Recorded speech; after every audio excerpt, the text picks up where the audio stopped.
My name's Chris Hendershot, and this is my testimony.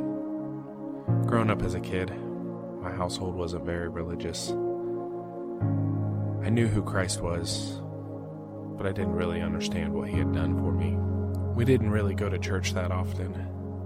Easter, Christmas, a handful of times I can really remember. I was really young when I started a family. We were 18 when we had our son. I graduated, had a kid, and got married all in the same year. Life was moving fast. I always felt that we were dealt a rough hand, that we were moving from one struggle to the next. But little did I know, it was because we're trying to do it all on our own. I chased business through the front doors of the church, trying to build relationships with people to strengthen my career. But little did I know, God had so much more in store for me. The relationship I was going to build was far beyond anything I could imagine. I had watched Jesus start to move in my wife's life. We had had a few experiences that I tried to chalk up to coincidence. And then I watched her go to the altar and give her life to Christ. Somebody had grabbed me by the hand and walked me up there. I knelt down next to her, but I wasn't ready. I remember I wanted to, but I was afraid. I was still covered in all this sin. I was a heavy drinker, and I was a smoker, had a foul mouth. I kept giving myself every excuse not to. I wanted to clean myself up first, not realizing that's his job. We kept coming to church. I kept going through the motions of it all. But I still didn't feel that I had given my heart to Christ. Fast forward to Christmas Eve of 2021.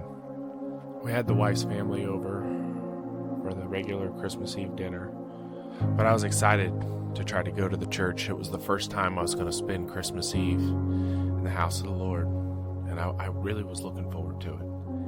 And then I got this pain in my chest. Long story short, I ended up collapsing in the shower, and I cried out to God, take this pain from me. I asked him, don't let me die like this. I thought maybe I was having a heart attack. I kept saying the words over and over, God, help me. God, do something.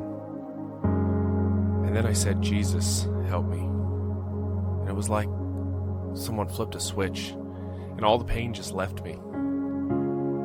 At the moment I called on his name, I was restored. Just pain was gone.